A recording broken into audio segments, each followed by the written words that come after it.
अस्सलाम वालेकुम दोस्तों, कैसे हैं सब? उम्मीद करता हूँ सब खैरियत से होंगे और मज़े में होंगे। अगर अभी तक आप लोगों ने हमारे चैनल को सब्सक्राइब नहीं किया तो ज़रूर सब्सक्राइब कीजिए ताकि हमारी हर आने वाली वीडियो आपको वक्त पर मिल सके। तो जैसे आप लोगों को पता है कि हमारे 9th class chapter number 4 turning effect of forces के लेक्चर स्टार्ट हैं। अगर आपने इससे पहले वाले लेक्चर नहीं देखे तो पहले वो वाले देखें ताकि आपको इस चैप्टर की अच्छी तरीके से समझ आ सके। और इसी तरह आज का जो हमारा टॉपिक है वो है इक्विलिब्रियम। आज हम इक्विलिब्रियम को डिफाइन करेंगे और इस तरह इसकी कंडीशन को डिफाइन करेंगे, टाइप्स को डिफाइन करेंगे। हम ये भी देंगे कि पहली कंडीशन कब प्रूफ होती है, दूसरी कंडीशन को प्रूव करने के लिए क्या-क्या चीजें हमें जरूरत होती है। और ये वाला जो टॉपिक है ये पेपर के हवाले से मोस्ट इंपॉर्टेंट, मतलब अगर आप चैप्टर नंबर 4 में देखें तो लॉन्ग क्वेश्चन चैप्टर नंबर 4 को अगर आप अच्छी तरीके से तैयार कर ले तो आप में 2 लॉन्ग क्वेश्चन हो सकते हैं और दोनों लॉन्ग क्वेश्चन एक टार्क से आ सकता है और एक इक्विलिब्रियम से। यहाँ से एक क्वेश्चन जरूर आता है और इसी तरह ये वाला टॉपिक थोड़ा सा लेंथी है, इसमें से शॉर्ट क्वेश्चन और कुछ कंसेप्चुअल क्वेश्चन भी बनते हैं। तो आप इस टॉपिक को बहुत अच्छी तरीके से सीखिए और अगर कोई मसला आ रहा हो तो हमें कमेंट सेक्शन में प्लीज जरूर बताइए, आपका मसला हम सॉल्व कर लेंगे। तो स्टार्ट कर लेते हैं आज का टॉपिक। तो इक्विलिब्रियम, इक्विलिब्रियम किसे कहते हैं? The state of a body in which under the action of several forces acting together is there is no change in translation motion as well as rotational is called equilibrium. अगर हम किसी object पे force लगा रहे और force लगाने के एक से ज्यादा फोर्स लगा रहे, मतलब कई फोर्सेस एक वक्त पे एक्ट कर रही हो और उस बॉडी में ना उसकी ट्रांसलेशन मोशन में चेंज आ रही हो। जैसे आपको पता है कि ट्रांसलेशन मोशन कैसे कहते हैं कि अगर एक बॉडी यहाँ पे हो और वो शिफ्ट होके इधर आ जाए तो हम इसको कहते हैं कि ये ट्रांसलेशन मोशन की है। तो इक्विलिब्रियम ऐसी हालत है कि अगर आप एक बॉडी पे फोर्स लगाए तो उसकी ट्रांसलेशन मोशन में किसी भी किस्म की चेंज ना आ जाए, दूसरी रोटेशनल मोशन भी प्रोड्यूस ना हो, तो इसको हम कहते हैं कि ये क्या है? इक्विलिब्रियम है। अदर वर्ड्स में हम कह सकते हैं कि ऑब्जेक्ट में एक्सेलरेशन प्रोड्यूस ना हो, मतलब वो कांस्टेंट वेलोसिटी के साथ जा रही हो। जब कांस्टेंट वेलोसिटी के साथ जाएगी तो उसमें एक्सेलरेशन प्रोड्यूस नहीं होगी, जब एक्सेलरेशन प्रोड्यूस नहीं होगी तो इसमें किसी भी किस्म की चेंज नहीं आएगी। जब चेंज नहीं आएगी तो उसको हम कहते हैं कि ये क्या है? इक्विलिब्रियम है। तो इक्विलिब्रियम के लिए जरूरी है कि ऑब्जेक्ट की जो हालत हो अगर वो मोशन में हो, मिसाल के तौर पर ये एक ऑब्जेक्ट है और ये इस तरह जा रही है, तो ये मोशन में जा रही है तो ये कांस्टेंट वेलोसिटी के साथ जा रही हो, मतलब अगर पहले सेकंड में 5 मीटर फासला तय करती है तो दूसरे 5 मीटर पर सेकंड, तीसरे चौथे हर सेकंड में कांस्टेंट वेलोसिटी के साथ जा रही है, तो इसके ट्रांसलेशन मोशन में चेंज नहीं आई। और दूसरी, अगर आप इस पे फोर्स अप्लाई करें और इसमें ट्रांसलेशन मोशन में चेंज नहीं आई, दूसरी अगर आपके पास ये एक ऑब्जेक्ट है, एक बंदा इसको इधर से खींच रहा है और एक बंदा इधर से खींच रहा है और एक बंदा इधर से खींच रहा है, 4 फोर्सेस लग रहे हैं लेकिन इन चारों की मैग्नीट्यूड बराबर है, मतलब 5 न्यूटन ये भी है, 5 न्यूटन ये भी है, 5 न्यूटन ये भी है और 5 न्यूटन ये भी है। यहाँ पे एक ऑब्जेक्ट पे कई फोर्सेस, मतलब एक से ज्यादा 4 फोर्सेस लग रही है, लेकिन इस ऑब्जेक्ट में किसी भी किस्म की चेंज नहीं आएगी। क्यों? ये वाला इसके असर को कैंसिल कर लेगी, ये वाला इसके इफेक्ट को कैंसिल कर लेगी और ये ऑब्जेक्ट अपनी जगह पे रेस्ट करेगी।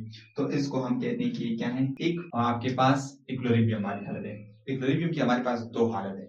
अगर एक ऑब्जेक्ट कांस्टेंट मोशन कर रहा है और उस पर आप फोर्स अप्लाई कर ले और फोर्स अप्लाई करने के बाद उसकी कांस्टेंट मोशन में किसी भी किस्म की चेंज ना आ जाए तो वो भी आपके पास इक्विलिब्रियम होगी। और दूसरी, अगर एक ऑब्जेक्ट आप रेस्ट पे है और रेस्ट हालत पे उस पर कुछ फोर्सेस लग रही हो तब वो अपनी हालत चेंज ना करे, तब भी हम कहते हैं कि ये क्या है? एक इक्विलिब्रियम हालत है। अब देखिए मिसाल के तौर पर मेरे हाथ में ये मार्कर जो है ना, अब यहाँ पे इस पे दो फोर्सेस एक्ट कर रही है, एक इसका वेट डाउनवर्ड, दूसरा नॉर्मल फोर्स जो मेरे हाथ ने इसको प्रोवाइड किया है ये अपनी जगह पे रेस्ट पे है। क्या इसमें अभी किसी भी किस्म की चेंज आ रही है? तो नहीं आ रही है। दो फोर्सेस लग रही हैं, कई फोर्सेस, एक से ज्यादा फोर्सेस लग रही है, में किसी भी किस्म की चेंज नहीं आ रही है, तो हम कहते हैं कि ये क्या है? आपके पास इक्विलिब्रियम में है। तो ये आपके पास आ गई इक्विलिब्रियम की डेफिनेशन। अब हम समझते हैं कंडीशन ऑफ इक्विलिब्रियम। इक्विलिब्रियम की हमारे पास दो कंडीशन है, जैसे आपने डेफिनेशन में देखी, एक ट्रांसलेशन और एक रोटेशनल मोशन। तो जब आप किसी ऑब्जेक्ट पे लीनियर फोर्स लगा लेते हैं तो वो ट्रांसलेशन मोशन करेगी, लेकिन अगर ट्रांसलेशन आप सेंटर ऑफ मास की बजाय और पॉइंट पे मोशन अप्लाई करेंगे तो हमने टार्क में पढ़े तो उसमें टार्क प्रोड्यूस होगी। तो इस वजह से दो कंडीशन आती है। पहली कंडीशन ये आती है कि फोर्सेस का सम जीरो होनी चाहिए, दूसरे में आपके पास ये आना चाहिए कि टार्कों का मजमूआ जीरो होना चाहिए। तो फर्स्ट कंडीशन ऑफ इक्विलिब्रियम क्या है? when the vector sum of all forces acting together is 0। तो फिर आपके पास क्या है, फर्स्ट कंडीशन फिर ओबे होती है। जब किसी भी ऑब्जेक्ट पे जितनी भी फोर्सेस लग रही है और उन तमाम का सम 0 के बराबर हो, तो उसको हम कहते हैं कि ये फर्स्ट कंडीशन ऑफ इक्विलिब्रियम है। when the vector sum of all forces acting together is 0, then the first condition is obey। तो फिर पहली कंडीशन क्या हो जाती है, ओबे हो जाती है। तो फर्स्ट कंडीशन को वो सेटिस्फाई कर लेती है। मिसाल के तौर पर अगर आपके पास ये एक ऑब्जेक्ट है, इस पे एक फोर्स इधर लग रही है, एक फोर्स इधर से लग रही है और एक फोर्स इधर लग रही है, एक फोर्स इधर लग रही है। तो ये चार फोर्सेस लग रहे हैं। अगर इन चारों का मजमुआ आपके पास किसके बराबर होना चाहिए, सम 0 के बराबर आना चाहिए, तो हम कहते हैं कि ये वाली फर्स्ट कंडीशन ओबे हो गई। अच्छा, फर्स्ट कंडीशन को ओबे करने के लिए आपके पास जो फोर्स वेक्टर है ना, वो क्लोज पॉलीगॉन किस तरह आनी चाहिए, क्लोज पॉलीगॉन शेप में आनी चाहिए। जो आपके पास वेक्टर सम है वो इस तरीके से ऐड होनी चाहिए कि उनका शेप क्लोज पॉलीगॉन, किसी भी आपके पास किसी भी ऐसे डायरेक्शन जो क्लोज शेप जो क्लोज हो, उसको हम कहते हैं क्लोज पॉलीगॉन। तो अगर ये वाली फोर्सेस है ना, तो इसको अगर आप इसकी वेक्टर ड्रा करें, तो वेक्टर ड्रा करने का तरीका ये, मिसाल के तौर पर एक फोर्स इधर लग रही है, दूसरा इस डायरेक्शन में लग रही है, और तीसरा इधर लग रही है, F1, F2, F3, चौथी इधर लग रही है और पांचवी ऐसे लग रही है। तो आप देखिए यहाँ पे आपके पास 5 फोर्सेस एक ऑब्जेक्ट पे एक्ट करें, यहां से ये वाला आपके पास क्या है, एक ऑब्जेक्ट है, लेकिन ये इस तरह लग रही है कि ये जो डायग्राम बनी है वो क्लोज्ड है। अगर आप रिजल्टेंट हम किस तरह लेते हैं कि इनिशियल और फाइनल के दरमियान डिस्टेंस को हम कॉल कर लेते हैं, मतलब लास्ट वाले के हेड को पहले वाले के टेल के साथ मिला लेते हैं, तो आपके पास रिजल्टेंट आते हैं। तो इस तरह जब ये क्लोज पॉलीगॉन में होंगे तो ये तो आपस में टच होंगे, अब इसमें तो रिजल्टेंट कहां से आएगा, तो ये रिजल्टेंट तो इसका होगा ही नहीं, रिजल्टेंट 0 होगा। तो इस वजह से हम कहते हैं कि पहली कंडीशन को ओबे करने के लिए आपके पास forces must be added to the close polygon shape. तो ऐसे होनी चाहिए किसी भी किस्म की, अगर वो इस स्क्वायर में आ जाए तो ये भी आपके पास एक क्लोज पॉलीगॉन है, रेक्टेंगल में आ जाए, लेकिन वो क्या होनी चाहिए कि इनिशियल और फाइनल आपस में मिलने चाहिए जरूर। तो इस लिहाज से वो आपके पास क्या होंगी, क्लोज शेप होगी। अब हम आते हैं कि मतलब मैथमेटिकली हम इसको किस तरह लिखेंगे, तो मैथमेटिकली हम इसको इस तरह लिखेंगे कि F1 plus F2 plus F3 ये बराबर होनी चाहिए 0 के। अगर 3 फोर्सेस लग रहे हैं तो इन तीनों का सम आपके पास क्या होना चाहिए, 0 के बराबर होना चाहिए। या अगर ज्यादा हो तो F1 plus F2 plus F3 up to F of n is equal to 0। जितनी भी हो वो आपके पास कितनी आनी चाहिए, 0 के बराबर आनी चाहिए। और इसको नंबर ऑफ टर्म्स, इसको हम इस तरह लिख लेते हैं, I start from 1 up to n f of I is equal to 0 summation के फॉर्म में। तो इस तरह भी लिख सकते हैं आप, इस तरह भी। तो मैथमेटिकली इसका आंसर आपके पास क्या आना चाहिए, 0, क्योंकि ये एक दूसरे के असर को कैंसिल करेंगे। तो ये आपके पास आते हैं पहली कंडीशन। पहली कंडीशन में क्या आती है कि जितनी भी फोर्सेस एक बॉडी पे एक्ट कर रही है उन तमाम का सम आपके पास क्या आना चाहिए, 0 के बराबर आना चाहिए। तो ये थी पहली कंडीशन, और पहली कंडीशन को प्रूव करने के लिए हमारे पास क्या आना चाहिए कि वो क्लोज पॉलीगॉन शेप में होनी चाहिए। अब हम बढ़ते हैं दूसरे कंडीशन की तरफ। तो देखिए सेकेंड कंडीशन के लिए आपके पास क्या होना चाहिए कि एक ऑब्जेक्ट पे जितनी भी टार्क लग रही है उन टार्कों का मजमू आपके पास किसके बराबर होना चाहिए, 0 के बराबर होना चाहिए। और अगर आप देखें तो आपके पास किसी भी ऑब्जेक्ट पे सिर्फ 2 तरह के टार्क्स लग सकते हैं, एक क्लॉकवाइज और एक एंटी क्लॉकवाइज। तो आप अदर अल्फाज में आप ये भी कह सकते हैं, अदर वर्ड्स में आप ये भी कह सकते हैं कि आपके पास क्लॉकवाइज टार्क बराबर होनी चाहिए एंटी क्लॉकवाइज टार्क है। देखिए ये इस कंडीशन की हमें जरूरत क्यों पेश आई, हम ये तो कह सकते हैं कि फोर्सेस का मजमुआ 0 है तो बस इक्विलिब्रियम में है, लेकिन इस कंडीशन की हमें जरूरत क्यों पेश आई, इसकी जरूरत हमें इस वजह से पेश आई। देखिए ये एक ऑब्जेक्ट है, अगर एक फोर्स इधर लग रही है और एक इधर लग रही है, दोनों का मैग्नीट्यूड सेम है, तो हम कहते हैं कि पहली कंडीशन तो भी हो गई, सही है। लेकिन अगर सिर्फ और सिर्फ एक बंदा ये करे कि एक फोर्स को इधर कर ले, अब ये भी 5 न्यूटन है और ये भी 5 न्यूटन है, दोनों का सम कितना आ रहा है, अपोजिट है, 0 आ रहा है, लेकिन ये ऑब्जेक्ट क्या रेस्ट पे होगी, इसमें रोटेशन प्रोड्यूस होगी ना, क्योंकि इस वजह से ये ऑब्जेक्ट इधर जाएगी और इस वाले की वजह से नीचे आएगी। तो इस वजह से हमें सेकेंड कंडीशन की जरूरत पेश आई। तो सेकेंड कंडीशन में आपके पास sum of torque acting together is 0। जितनी भी टार्क एक्ट करिए एक ऑब्जेक्ट पे वो क्या होनी चाहिए, 0 के बराबर होनी चाहिए। तो इसको प्रूव करने के लिए आपके पास प्रिंसिपल ऑफ मूवमेंट्स, इसकी मदद से हम इसको प्रूव करते हैं। इसकी मदद से किस तरह, आप देखिए यहाँ पे हम एक सर्कम ले लेते हैं और यहाँ पे एक वेट ले लेते हैं और दूसरा आपके पास एक वेट इधर ले लेते हैं। इससे यहाँ तक जो डिस्टेंस है वो आपके पास आ रहे हैं मिसाल के तौर पर 2 मीटर और ये वाली 5 न्यूटन फोर्स डाउनवर्ड लग रही है। तो यहाँ पे भी ये जो डिस्टेंस आया 2 मीटर और यहाँ से वेट जो इसका वो भी 5 न्यूटन है। अब ये क्या होगा कि इसकी मदद से इस डायरेक्शन में टार्क प्रोड्यूस होगी कि नीचे की तरफ फोर्स लगा रहे तो इधर से आएगी और इसकी मदद से इस डायरेक्शन में टार्क प्रोड्यूस होगी। और अगर इन दोनों का वेट बराबर है, डिस्टेंस बराबर है, तो इसकी मदद से कितना टार्क प्रोड्यूस होगा, 10 न्यूटन और इसकी मदद से भी कितना टार्क प्रोड्यूस होगा, ये आप देख लीजिए क्लॉकवाइज है तो -10 न्यूटन। और अगर हम इन दोनों को सम ले लें, ये टा1 है और ये टा2, तो टोटल टार्क जो है वो कितना आएगा, टा1 प्लस टा2, तो 10 - 10 = 0। तो टोटल टार्क पे भी कितनी आ रही है, 0 आ रही है। तो टोटल टार्क के लिए आपके पास क्या होना चाहिए, सेकेंड कंडीशन को ओबे करने के लिए आपके पास टोटल टार्क कितनी होनी चाहिए, 0 के बराबर, जो हमारे पास इस डायग्राम की मदद से आ रही है। तो सेकेंड कंडीशन को प्रूव करने के लिए हम मदद लेते हैं principle of moments. Principle of moments हमें क्या बता दिया कि यहाँ पे आपने एक फाल्कम ले ली और इसकी मदद से एक ऑब्जेक्ट को ले लिया, ये ऑब्जेक्ट नीचे की तरफ फोर्स लगा रहे हैं तो इसकी वजह से एक इस डायरेक्शन में टार्क प्रोड्यूस होगी। यहाँ पे आप ये आगे पीछे भी कर सकते हैं। अगर मिसाल के तौर पर आप इधर 1 पे ले आए तो 1 पे ले आने के लिए आपने क्या करना होगा, इस ऑब्जेक्ट को बड़ा करना होगा, 10 करना होगा, क्योंकि इस साइड पे 10 टार्क प्रोड्यूस हो रही है तो यहाँ पे भी ऑब्जेक्ट फोर्स इतनी लगानी होगी कि वो क्या हो, उसका वेट 10 न्यूटन के बराबर हो। तो फिर आपके पास टार्क फिर भी क्या आएगी, 0 आएगी।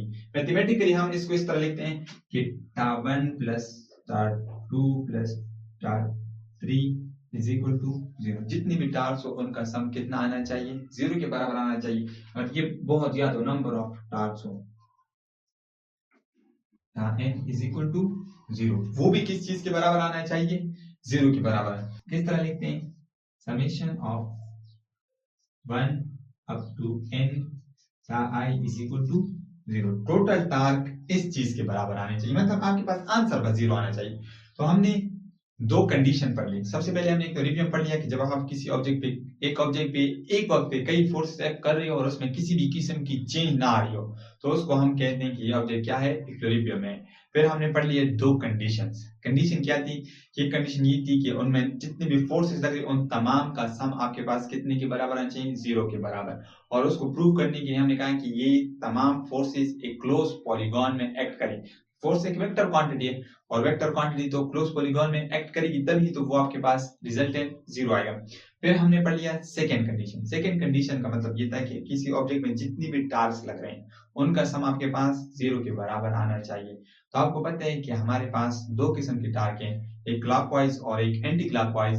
तो इसका मतलब ये कि क्लॉकवाइज टार्क बराबर होनी चाहिए एंटी क्लॉकवाइज टार्क के, और इसको प्रूव करने के लिए हमने मदद ली प्रिंसिपल ऑफ मोमेंट्स की। तो अब आगे बढ़ते हैं और हम पढ़ते हैं टाइप्स ऑफ इक्विलिब्रियम की तरफ। टाइप्स ऑफ इक्विलिब्रियम, हमारे पास इक्विलिब्रियम के दो टाइप्स है, एक को हम कहते हैं स्टैटिक टाइप्स और दूसरे को हम कहते हैं डायनामिक। स्टैटिक का मतलब ये रेस्ट वाली हालत। स्टैटिक ऐसी हालत हो जिसमें अगर आप ऑब्जेक्ट रेस्ट की हालत में हो, मिसाल के तौर पर आपका एक ऑब्जेक्ट है, यहाँ पे ये रेस्ट में पड़ा है, आप इस पे एक फोर्स इधर लगा लें और एक इधर लगा लें, दोनों की मैग्नीट्यूड सेम हो, तो क्या ये अपनी हालत चेंज करेगा? नहीं करेगा, रेस्ट पे है। तो इसको हम कहते हैं स्टैटिक इक्विलिब्रियम। इसका मतलब क्या है कि जब आप किसी ऑब्जेक्ट पे एक वक्त पे एक से ज्यादा फोर्सेस अप्लाई कर ले और वो ऑब्जेक्ट रेस्ट की हालत में हो और फोर्सेस अप्लाई करने के बाद भी वो ऑब्जेक्ट रेस्ट में ही रहे, तो ऐसी इक्विलिब्रियम को हम कहते हैं स्टैटिक इक्विलिब्रियम। दूसरी हमारे पास आती है डायनामिक इक्विलिब्रियम। डायनामिक इक्विलिब्रियम का मतलब क्या है कि अगर एक ऑब्जेक्ट मोशन में और जा रहा हो और फोर्सेस एक्ट करने के बाद उसकी मोशन में किसी भी किस्म की चेंज ना हो, मतलब कांस्टेंट वेलोसिटी के साथ जा रही हो, तो उसको हम कहते हैं डायनामिक इक्विलिब्रियम। और इसकी मिसाल आप ऐसे ले सकते हैं कि अगर आप ऊपर से इसको मैं गिरा दूं और यहाँ पे एयर रेजिस्टेंस ना आए, एयर रेजिस्टेंस ना हो, तो ये एक स्पीड के साथ जमीन की तरफ जाएगी। तो जमीन की एक स्पीड के साथ जाएगी, तो इसको हम कहते हैं ये क्या है, डायनामिक इक्विलिब्रियम। हमारे पास डायनामिक इक्विलिब्रियम की दो टाइप्स आती है। एक को कहते हैं डायनामिक ट्रांसलेशनल।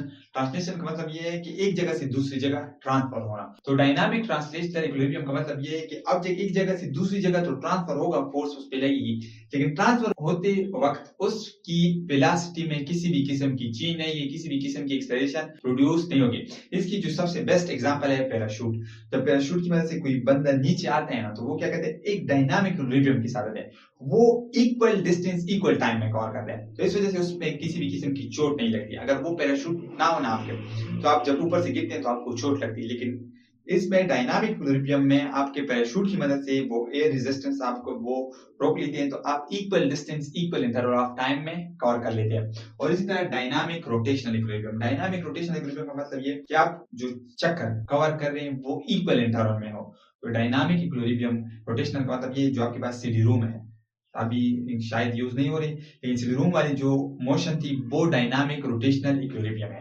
डायनामिक रोटेशन कि वो क्या कर ली थी, एक सेकंड में जितनी चक्कर कंप्लीट कर ली थी, दूसरे में भी उतनी, तीसरे में भी उतनी। तो ये आपके पास डायनामिक रोटेशनल इक्विलिब्रियम था। तो आज का लेक्चर मैं थोड़ी सी समराइज कर लेता हूँ कि इक्विलिब्रियम कैसे कहते हैं, कि जब किसी ऑब्जेक्ट पे एक यूएफ पे एक से ज्यादा फोर्सेस एक्ट कर रही हो और उसकी translational motion as well as rotational motion में किसी भी किस्म की चेंज ना आ रही हो, तो उसको हम कहते हैं कि ये क्या है, इक्विलिब्रियम है। फिर हमने पढ़ ली कि इक्विलिब्रियम की कंडीशन। तो हमारे पास इक्विलिब्रियम की दो कंडीशन थी। पहली कंडीशन ये थी कि जब उस पर एक से ज्यादा फोर्सेस एक्ट कर रही हो और उसमें किसी भी किस्म की, मतलब जितनी भी फोर्सेस लग रही हो उन तमाम का सम आपके पास जीरो के बराबर हो, तो हम कहते हैं कि ये फर्स्ट कंडीशन ओबे हो गई। और उसके लिए जरूरी है कि ऑब्जेक्ट फोर्सेस क्लोज पॉलीगॉन में एक्ट कर रही हो, मतलब उनका वेक्टर सम जीरो के बराबर आना चाहिए।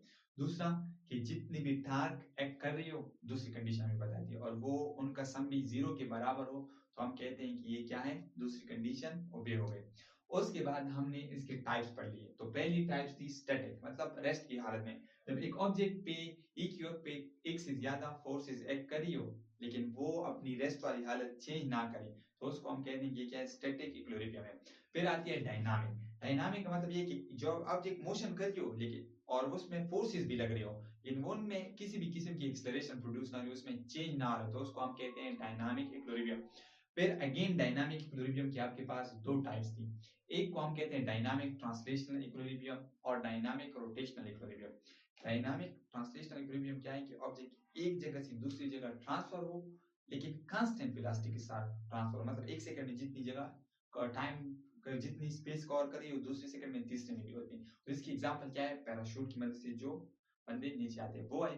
तीसरी आपके पास आती है डायनामिक रोटेशनल इक्विलिब्रियम। रोटेशनल का मतलब रोटेशन, चक्कर लगाना एक पॉइंट के लिए।